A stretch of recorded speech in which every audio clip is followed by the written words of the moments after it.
Kaedah 55. Al-muhtarazat fil Quran taqa'u fi kulli al-mawadhi' 'inda al-hajah ilaiha. Ni kan kaedah-kaedah ni kalau pelajar-pelajar khususnya elok kalau boleh ingat, hafal kaedah. Hafal kaedah. Sebab apa dia ringkas? Ringkas tu mudah nak hafal. Al-muhtarazat fil Quran taqa'u fi kulli al-mawadhi' 'inda al-hajah ilaiha. Kemungkinan salah faham di dalam mana-mana ayat Al-Quran akan dihilangkan bila perlu. Kemungkinan akan timbul salah faham kita. Ini kalam Allah. Quran ini kan kalam Allah. Kalau adalah di tempat-tempat tu ada ruang mungkin kita akan menimbulkan salah faham. Dia tak akan biarkan begitu. Dia mesti dihilangkan bila perlulah. Kalau tak perlu, tak adalah. Kalau perlu, dia mesti bawa yang menghilangkan kekeliruan itu, yang menghilangkan salah faham itu. Kalau tidak, mungkin timbul salah faham. Keterangan: apabila terdapat kemungkinan salah faham pada sesuatu ayat Al-Quran, maka pasti akan ada sesuatu yang menghilangkannya. Ia tidak akan dibiarkan begitu saja dalam keadaan mengelirukan. Tidak begitu. Inilah Quran. Biar kita kenal Quran. Macam mana sifat Quran. Dia macam ni. Di bawah ini dikemukakan beberapa contohnya.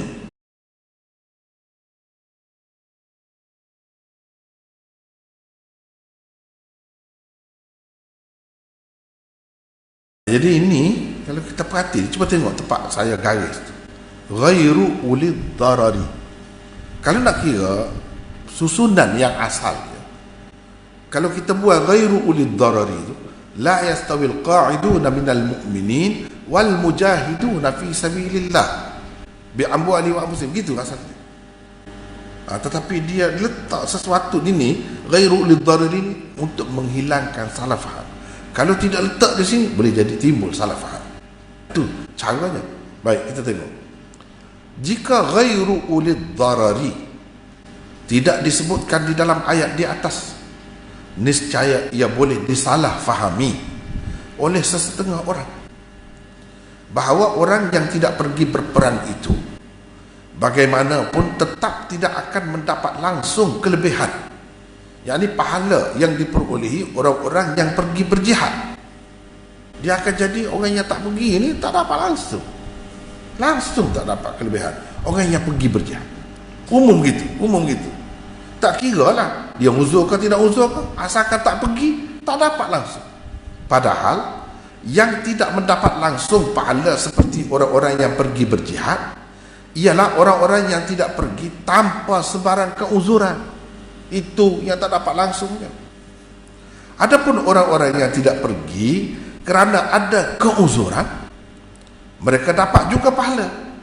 Cuma pahala yang diperolehinya kurang daripada pahala orang-orang yang pergi berjihad dengan harta dan jiwa mereka. Pahala dia dapat tu, dapat juga, tapi tak sama dengan yang pergi tu.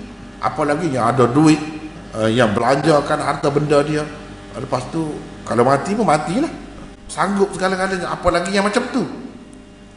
Ni kalau katakanlah dia uzur, dia tak pergi, tapi dia bagi juga duit belanja untuk orang pergi, dia dapat juga. Atau katakanlah dia tak ada langsung, dia tak pergi, Allah bagi juga. Tidak kata tak dapat langsung. Dia tak dapat pergi sebab apa? Sebab dia buta misalnya, itu keuzuran. Dia cacat misalnya, dia tak boleh pergi, tak dapat langsung kepala. Sedangkan jika ditakdirkan dia tu sihat, memang semangat dia tu, kehendak dia nak pergi juga, orang yang macam ni dapat pahala juga. Tidak kata tak dapat langsung. Walau bagaimanapun kuranglah pahala daripada yang terlibat pula dengan segala-galanya. Bukan dengan tubuh saja, dengan jiwa saja, tapi dengan harta benda dia pula. Yang mana kalaulah mereka kalah, harta semua hilang, mati lagi. Nak dapat ghanimah pun susah juga. Zaman Nabi SAW dulu kena pergi berperang tu bukan kerajaan menyiapkan segala perkelengkapan perang, senjata apa semua, sendiri masing-masing pergi. Tapi pergi.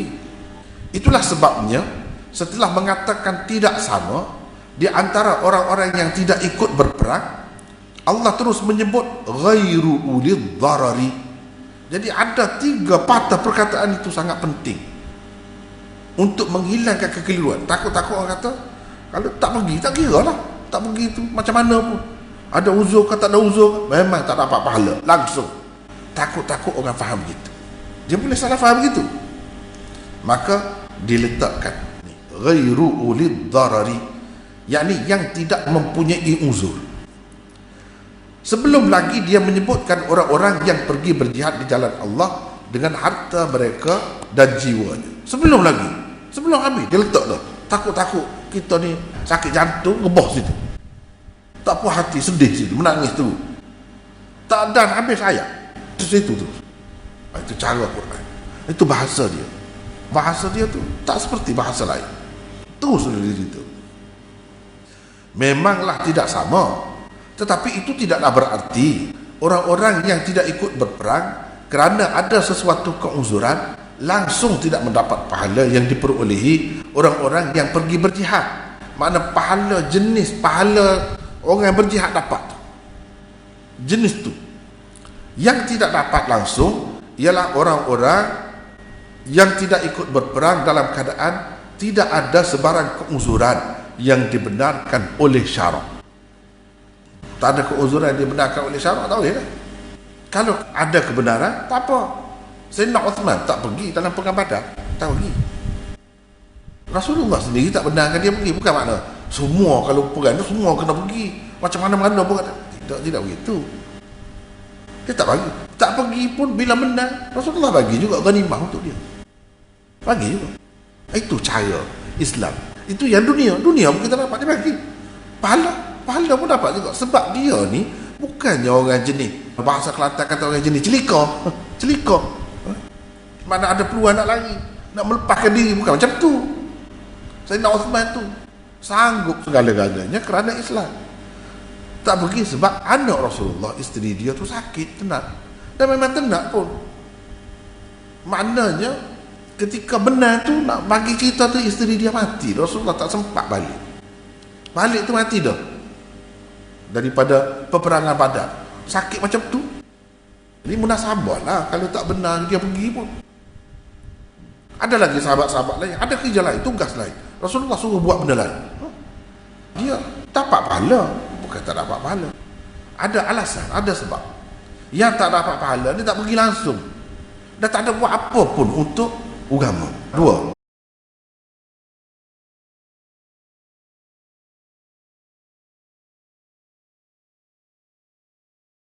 sesungguhnya kamu tidak dapat menjadikan orang-orang yang mati mendengar. Orang mati kita nak bagi dia dengar, tak boleh, dia terdengar. Dan tidak pula menjadikan orang-orang yang tuli, yakni pekak, mendengar panggilan apabila mereka berpaling membelakang, pusing belakang pergi. Jadi sini benda yang kita naknya, duduk sini. Di sini dah disebutkan ihtiraz. Ihtiraz maksudnya benda yang dijaga di tempat mana dijaga? Sinilah. Ini kan kaedah kita ni bunyinya al-muhtarazat.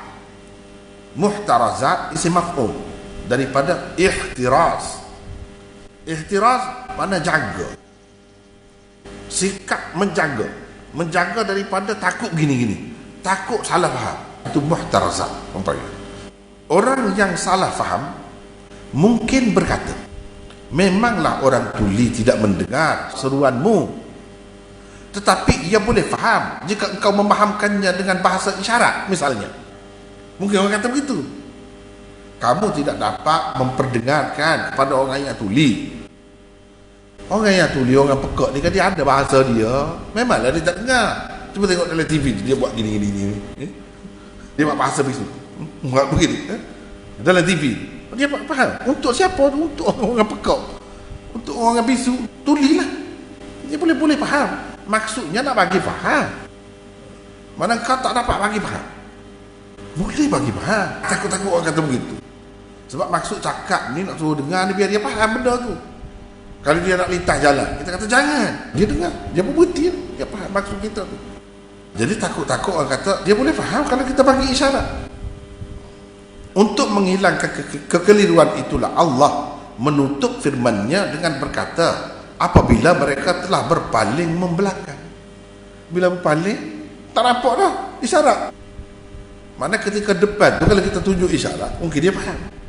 Dia tak dengar apa, dia faham. Tapi kalau paling belakang, dia tak nampak apa. Dia asal dia nak ceritanya orang kafir yang teruk sangat, kekufurannya tak ada memberi kesan apa-apa. Seperti orang tuli lah.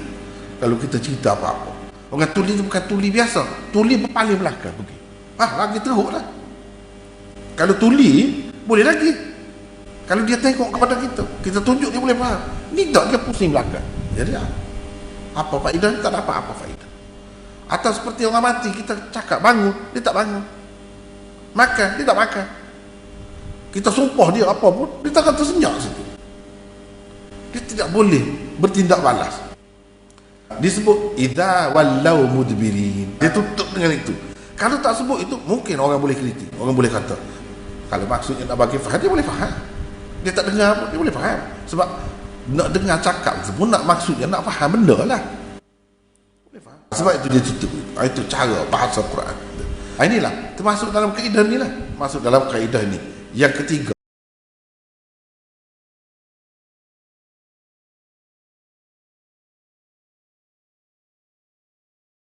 kalau kita tengok di sini, nampak lebih Nabi Sulaiman daripada Nabi Daud. Nabi Daud tu ayah dia, sama-sama raja. Ayah dia pun raja, dia pun raja. Tapi fafahamnaha Sulaiman, kami telah melebihkan pada Sulaiman kefahaman. Dia faham dalam perkara tu lebih lagi daripada ayah dia. Memanglah kadang-kadang begitu, anak ni lebih. Tapi lebih ni takut-takut jadi nampak kurang pula Daud. Sedangkan dia ayah dan dia Nabi, dia pun hebat juga. Takut sambil-sambil kita kata dia lebih faham, mana dia kurang lah kefahaman. Dia kurang lah. Takut-takut kita begitu. Cuba kita tengok ni. Oleh kerana firman Allah di permulaan ayat, iaitu fafahamnaha Sulaiman, mungkin disalahfahami oleh sesetengah orang bahawa kedudukan Daud di segi kefahaman kurang daripada Sulaiman. Kalau dari segi gagah mungkin dia lebih gagah, tapi dari segi kefahaman dia kurang. Sebab apa? Allah SWT kata kami lebihkan Sulaiman dari segi kefahaman itu. Maka ia diiringi terus ketika itu juga, lepas tu terus. Kalau nak kira ayat asal, tak sebut pun boleh. Sebut ni yang ni kemudian. Tapi tidak begitu. Dia terus jaga. Itu orang panggil ihtiraz. Ni kaedah. Ihtiraz. Maka ia diiringi terus dengan firman-Nya, wa kullan ataina hukman wa ilma. Dan masing-masing dari mereka berdua, yakni Daud dan anaknya Sulaiman itu, kami berikan hikmat, kebijaksanaan dan ilmu yang banyak. Kalau macam tu dia tidak kurang. Cuma di situ, dalam bab tu, dalam bab lain dia ada lebih. Mungkin dia lebih daripada Sulaiman lagi. Gitu, dalam bab tertentu. Dan selepas itu dikemukakan pula keistimewaan Daud secara khusus. Maknanya yang tidak disebut untuk Sulaiman. Tak adab tu nak jaga adab. Takut-takut orang tahu, orang salah faham, salah anggap, oh Nabi Daud ni kurang daripada Nabi Sulaiman. Dia anggap begitu. Maka Allah terus sebut kelebihan Daud. Kalau Sulaiman lebih dari sudut tu, kalau kita kata semualah lebih. Dari segi ni tak ada disebut Sulaiman, Daud saja sebut. Mana jadi seimbang. Wasakharna ma'a Dawud al-jibal yusabbihna wat-tayr, dan kami mudahkan gunung ganang dan unggas memuji kami bersama-sama dengan Daud. Dia tak sebut bersama-sama dengan Sulaiman. Kalau Nabi Sulaiman lebih di situ, Nabi Daud lebih sini, tak ada kurang.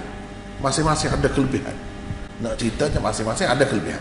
Begitulah cara Allah SWT nak jaga, takut-takut salah faham. Kalau tempat yang mungkin timbul salah faham, dia akan jaga. Memang begitu kalam Allah. Begitulah Quran. Kalau ada juga salah faham lagi, itu tak kena kita lah tu. Tak kena kita. Kalau belajar, dia akan tahu, oh gini mudah sangat. Tapi sebab kita tak belajar benda macam tu, sebab kita ni asas logik, asas berfikir pun tak cukup, itu mungkin lah. Tapi kalau nak kira yang betul-betul diperlukan, mungkin timbul salah faham itu, menyebabkan jadi menganggap kurang seorang Nabi. Itu salah besar tu, akidah pula tu. Tak boleh kita berasa Nabi ni kurang, Nabi ni lebih, ikut mana-mana, walaupun dia salah macam mana-mana.